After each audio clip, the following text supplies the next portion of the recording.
मैं ये कहता हूँ भूपेश जी कि आज आपका पाटनपुरा, आपका दुर्गपुरा, आप तो 375 के लड़ने की बात कर रहे हैं। आपको ठोस काम में बताता हूँ, एक नहीं, आप बोल रहे हैं एक काम, एक। अब आप सुनते जाइए, मैं आपको 3 काम बताऊँ। भूपेश बघेल सामने हैं इसके प्रत्याशी और कितने मजबूत प्रत्याशी लगते हैं। कौन जानता था ईश्वर साहू को कि साझा का कोई बहुत बड़ा नेता है। 4.5 लाख किलोमीटर दौरा इस 5 साल में मैंने किया है। जान लड़ाने के बाद 40,000 नहीं, 40,000 से जीते हैं सर। उसको महापौर बनाने ही करके एजाज ढेबर को महापौर बनाया, और उसका भाई दारू का जितना पैसा है सरकार के खजाने में कम गया, इनके खजाने में अधिक गया। यदि भीतर हाथ से पार आ गए संतोष जी, तब तो जीत सरल है, वरना रास्ता बड़ा कठिन।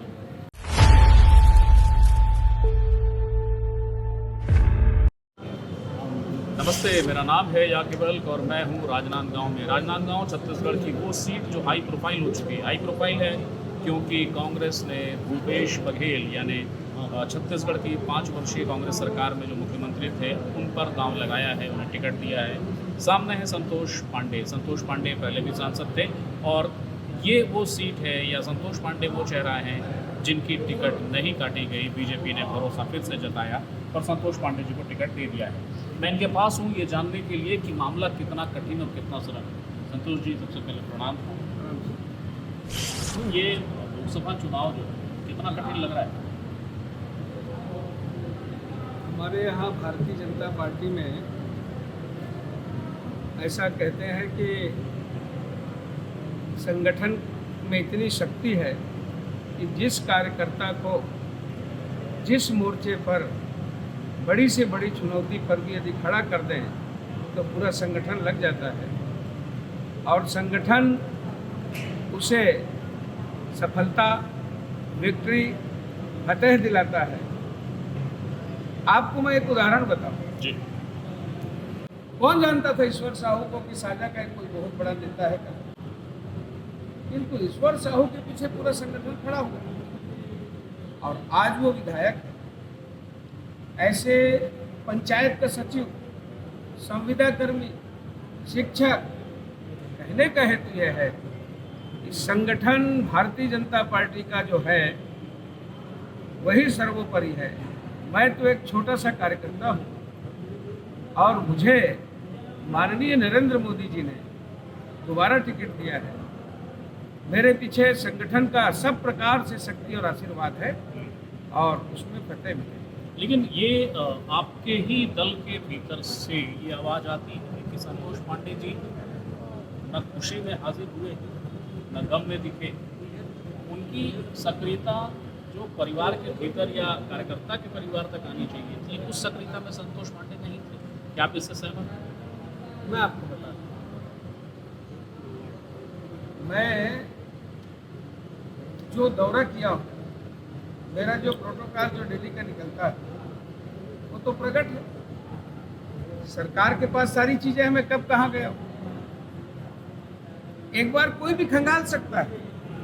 आज की तारीख में मैं 4.5 लाख किलोमीटर दौरा इस 5 साल में मैंने किया है और इसके अलावा ये मैं कहूँ कि हमारे वरिष्ठों की ये कृपा या आशीर्वाद ही है जो उन्होंने मुझे ये समझा कि बस्तर लगा हुआ है और राजनांदगांव के अतिरिक्त संभाग का भी प्रभारी बनाना हुआ, तो मुझे उन्होंने अवसर दिया। मैं उनके प्रति कृतज्ञ हूँ और मैं 2.5 साल लगातार बस्तर से भी संपर्क रखा। साल में ऐसे जब जब लोकसभा चलती है तो वहाँ रहना पड़ता है। उसके अलावा सुख में दुख में सभी क्षेत्र में 8 विधानसभा है, औंधी से लेकर के और चिल्फी तक कहीं किसी प्रकार का कसर नहीं रहा है। और आप पिछले जितने भी रिकॉर्ड देख रहे हैं आप देख सकते हैं। ये तो ऐसा है कि विपक्ष के बाद यदि कहीं कुछ मिला नहीं तो ये सामान्य बात है। ठीक है, 8 में से 5 पर कांग्रेस जीती है, 3 पर भाजपा जीती है। और जिन पर जीती उन पर में अगर राजनांदगांव को छोड़ दें तो कवर्धा जहाँ का आपका घर है वहाँ पे तो ये कहा जाता है कि हिंदू ध्रुवीकरण के लिए पूरा जान लड़ा दी भाजपा तब जीत पाई। पंडरिया से लगी सीट थी इसलिए वो इफेक्ट हुआ।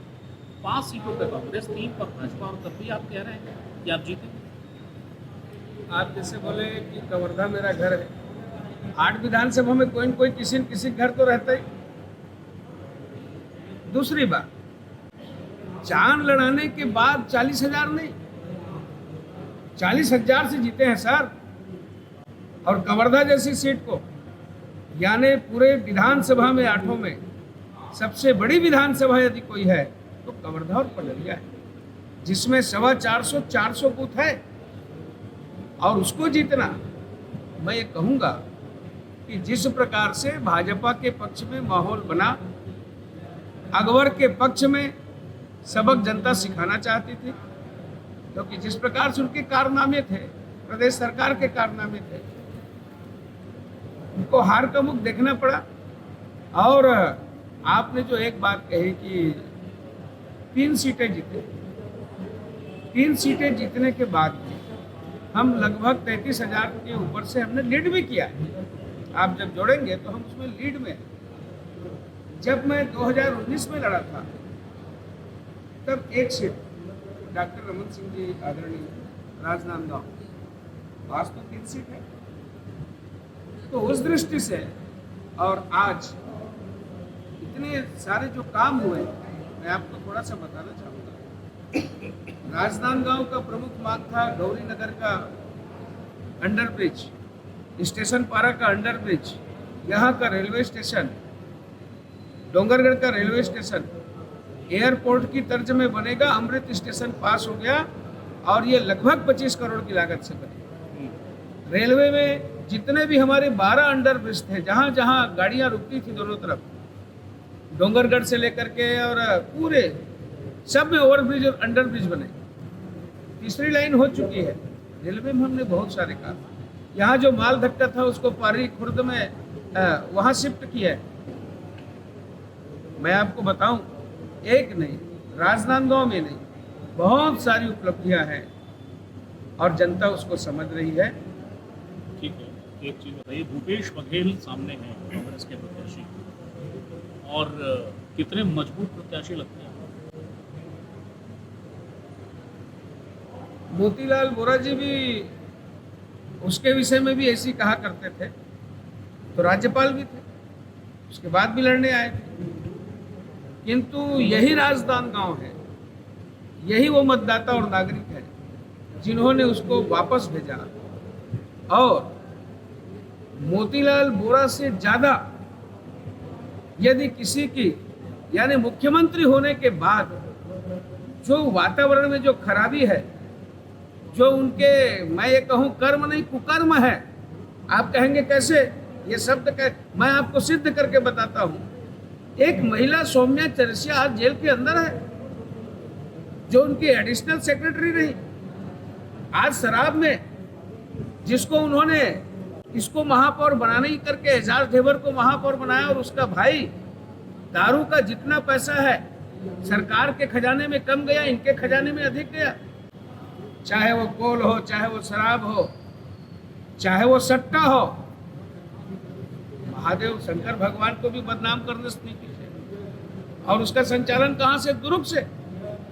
जहाँ गृह मंत्री, जहाँ मुख्यमंत्री, जहाँ 5-5 मंत्री, ये छत्तीसगढ़ प्रदेश को ये इनके कर्म अंतिम में कहते हैं कि करनी दिखाए, वो दिखना चालू हो गया।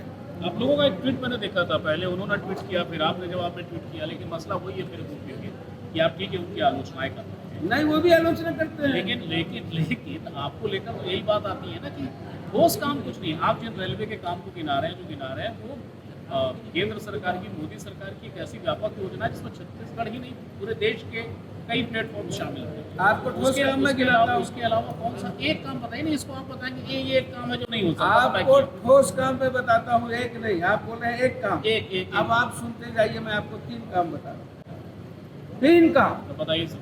पहला काम यह कि मेरे क्षेत्र में मेडिकल कॉलेज की स्थापना हो रही है, जिसके लिए मैंने 3 बार प्रश्न किया, वो कवर्धा में स्थापित होने। 300 उसके लिए पैसे पास हो गए, उसमें 4 है जसपुर और भी क्षेत्र के सरगुजा बस शामिल। नंबर 1। नंबर 2 आप लीजिए, यहाँ से जो हैदराबाद एक्सप्रेस वे है वो 4,500 करोड़ का है सर, माननीय नितिन गडकरी जी के पास। और ये इसके अलावा भारत माता में माला भी जुड़वाने के अलावा एक जो रजे गांव से लेकर के जो गाता पार होते हुए खैरागढ़ को क्रॉस करके जालबांधा होती हुई तुम्हारी तक जाएगी, उसको ग्रीनफील्ड रोड कहा गया है, वो 3,500 करोड़ का है। तीसरा आप और सुन लीजिए, हमारा जो ये कहें कि मानपुर की तरफ से जो आ रहा है दिल्ली राजहरा की ओर से, ये चंद्रपुर के लिए, ये सड़कों का जाल बिछा के ऐसे नहीं आया है गडकरी जी से 1 बार 2 बार 3 बार। इसके अलावा भी हमने जो सोलर पार्क बनवाए हैं, जो रेलवे को विद्युत दे रहे हैं, वो 945 करोड़ का है। चलिए ठीक है, आखिरी सवाल पे आ जाता हूँ, और ये आखिरी सवाल ये है कि ये क्यों कहा जा रहा है भारतीय जनता पार्टी में, विशेषकर राजनांदगांव में, कि यदि भीतर घात से पार पा गए संतोष जी तब तो जीत सरल है, वरना रास्ता बड़ा कठिन है। कहीं किसी प्रकार का कोई घात नहीं है, न कोई आघात है पार्टी के अंदर। सीधा सीधा भारतीय जनता पार्टी के लिए मेरे सारे कार्यकर्ता, मैं ऐसे अपने कार्यकर्ताओं को प्रणाम करता हूं जो देवता के समान है, देवतुल्य है। यही वो कार्यकर्ता है जिन्होंने भूपेश बघेल को उखाड़ करके फेंकने का काम किया। और अभी आने वाले समय में जो राजनांदगांव में, मैं सर 1 मिनट लूंगा, जो इंदिरा कला यूनिवर्सिटी है उसको ले जा रहे थे, रायपुर शिफ्ट कर रहे थे, धरना किए, चक्का जाम किए, बंद किए खैरागढ़ को, तब वो बचा, नहीं तो चला जाता। उसी प्रकार से जैसे यहाँ से एडीबी का कार्यालय ले गए, ग्रुप ले गए शिफ्ट कर दिया, जैसे सेतु निगम का ले गए, महुआ प्रसंस्करण इकाई ले जाने वाले थे। यहाँ के हॉकी और ठाकी के नाम से प्रसिद्ध है, हॉकी को तो दिग्विजय स्टेडियम को तो खंडहर बना दिए थे। कौन सा दुश्मनी किए थे भैया संस्कार धनी वाले, आ गए पहाड़ के नीचे, बारीक हिसाब करेगी जनता। मुद्रणालय को भी ले जाने वाले थे, एक नहीं एक एक करके जनता पूछ रही है कि सिर उठा करके आए हो, और भड़का रहे थे पाटन की कार्यकर्ताओं के सम्मेलन में, कांग्रेस सम्मेलन में। मैं ये कहता हूँ भूपेश जी कि आज आपका पाटन पूरा, आपका दुर्ग पूरा, आप तो 375 के लड़ने की बात कर रहे हैं, पूरा पाटन उठा के ले आओ, ये संस्कार धानी पूरा हिसाब करने वाली है। बहुत बहुत शुक्रिया, आपने हमें समय दिया। Thank you Santosh ji. ये थे सांसद संतोष पांडे जी जो बता रहे थे कि राजनांदगांव की जो सीट है, राजनांदगांव का जो पूरा रणसमर है वो उनके लिए कितना कठिन है, कितना सरल है। भूपेश के खिलाफ बेहद आक्रामक है। भूपेश बघेल जी को लेकर लगातार कह रहे हैं कि जब आप सत्ता में थे, सत्ता के प्रमुख थे, तो आपने राजनांदगांव के हित के लिए कुछ भी नहीं किया। जो राजनांदगांव के पास था उसे ले जाने की कोशिश आपने जरूर की। हालांकि आरोप के तर्ज पे संतोष पांडे जी के ऊपर बात आती है कि अपने कार्यकाल में आपने भी राजनांदगांव के लिए कौन सा ठोस काम किया। बता रहे हैं बहुत सारी बातें, मगर उसके साथ साथ मसला और समस्या एक ये भी है कि भीतरघात की समस्या से दल जूझ रहा है। कहने वाले कहते हैं कि भीतरघात से बच निकले तो संतोष पांडे जी की राह आसान हो सकती है। बाकी नतीजा मतदाता जानेगा, और अगली बार किसी नई शख्सियत के साथ मैं फिर हाजिर हूँगा। तब तक